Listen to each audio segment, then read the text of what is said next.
So, we're here. We finally made it. The last episode of the first season. And thus far, pieces have been falling into place, setting up for the war that we know is going to come. And at this point now, we're just a week away from the premiere of the second season, which I think is going to be incredible. Hopefully it lives up to my expectations. But let's deal with the 10th episode of season 1 first. So the episode picks up from where the previous one left off, right? Again, the time frame now is really quite close together for these episodes. When the episode opens, Rhaenyra is speaking to one of her sons. This would be her second son, who is heir to Driftmark, while the oldest son, Jace, is, as she names him here, heir to the Iron Throne. What's interesting is she's having a conversation with her youngest son about this claim to Driftmark, and he is kind of uncertain about this responsibility being placed on him, And Rhaenyra expresses that where initially she really didn't want to be heir. She really didn't have any desire to sit on the Iron Throne. And she rebelled in a sense until Viserys basically sat her down and explained the importance of this responsibility, and not just that, told her the story of the Song of Fire and Ice, this vision that their ancestor had about the importance of keeping the Targaryen family together because it would be necessary for the war with the beings of the North. And so having received that explanation, it helped to put things in perspective and shifted her perspective on being heir to the Iron Throne, where it still wasn't something that she was necessarily excited about, but she better understood the responsibility and its importance. Her explaining this to her son also helps to put into perspective where she's taken advantage of opportunities to at least try to mend the relationship with Alicent, right? It's because she understands this vision and the responsibility therein. And so where opportunities presents itself, she makes an effort she's kind of following Viserys' footsteps, this effort to keep the Targaryen family together, right? It explains why, and part of it is just maturity on his part, why he wasn't as willing to just rush into wars. And where and when possible, he would try to be diplomatic. He would try to smooth things over before it led to bloodshed. That much of this was in efforts to keep the Targaryen family together. And we see that now here with Rhaenyra, where she's explaining the importance of her son accepting this responsibility for Driftmark. That you don't start out knowing how to rule, but with guidance, especially from the people around you, that they'll be able to give you some kind of insight as to how to move forward properly or what your priorities should be, how you should get things done. With that, their conversation is cut short because Rhaenys arrives in town with this urgent message requesting to speak directly with Rhaenyra. Rhaenyra complies with the request, and in meeting with Rhaenys is given this terrible news really that the king is dead. On a professional level, the king has died, but on a personal level, her father has died.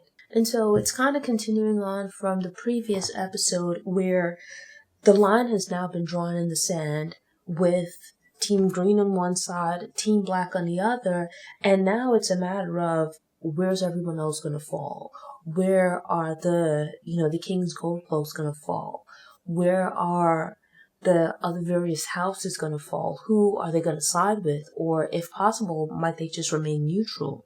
On the one hand, it's a positive that you immediately have these people jumping into action and surrounding Rhaenyra, kind of deciding on what needs to get done and taking care of it for her. But a major issue is that while all of this is going on, Rhaenyra is very heavily pregnant and unfortunately ends up going into labor as the nurses state, she's still very early on in the process. So it should come as no surprise that she suffers through labor.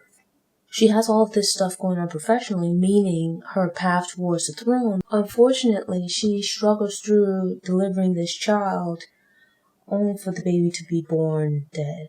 If you think back to the first episode where her mother told her about where wars are fought, that within their world the men go off and they fight the wars, but the women, the females, they stay home, they take care of the children and whatnot. Their job is to take care of the future generations. So basically what you have is, at the very same time that she is waging this war against childbirth, you have where Daemon steps in and begins making plans and issuing orders as far as how to defend Dragonstone. And so you have it where Rhaenyra instructs her son that nothing should be done while she is dealing with this personal crisis, the birth of this baby. But yet you see Daemon is kind of rushing ahead. Unfortunately, she ends up losing the baby. But now with her attention fully focused on the succession and the political shenanigans and whatnot, she's operating from a more level-headed place. There's a tallying of resources, who has more dragons, who has more houses on their side, who can do what, who's going to face the biggest threat, and who can be an ally. Rhaenyra prepares her baby's body for basically their traditional funeral, which is like lighting the body on fire. And in the midst of this, you see some soldiers, guards, and whatnot, other family members who are there present. In the midst of them, going through their funeral rites, Sir Eric Cargill shows up.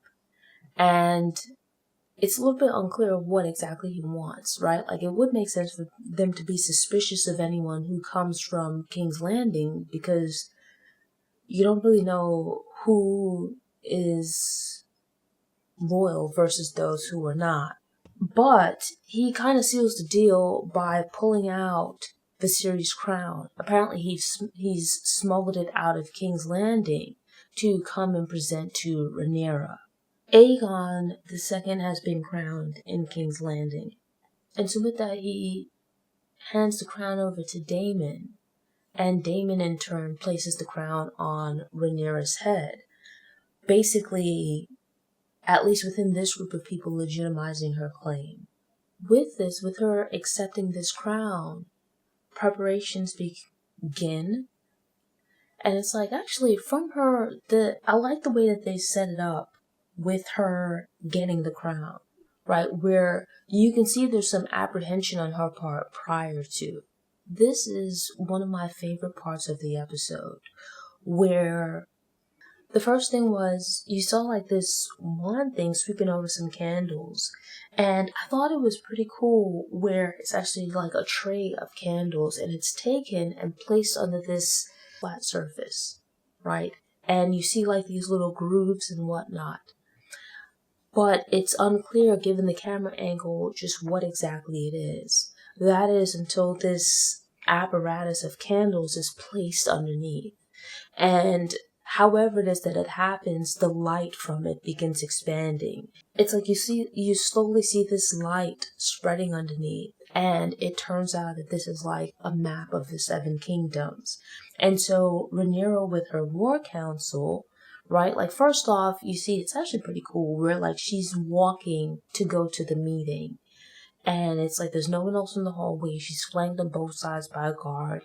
And so now, wearing the crown, preparation is made to bring her into the fold, right?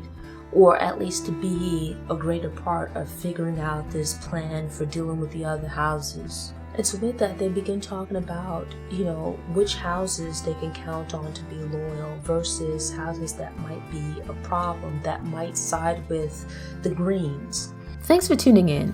To ensure you don't miss any episodes, subscribe to the channel, click the notification bell, go ahead and click the thumbs up button if you like what you saw, and go ahead and share it on social media.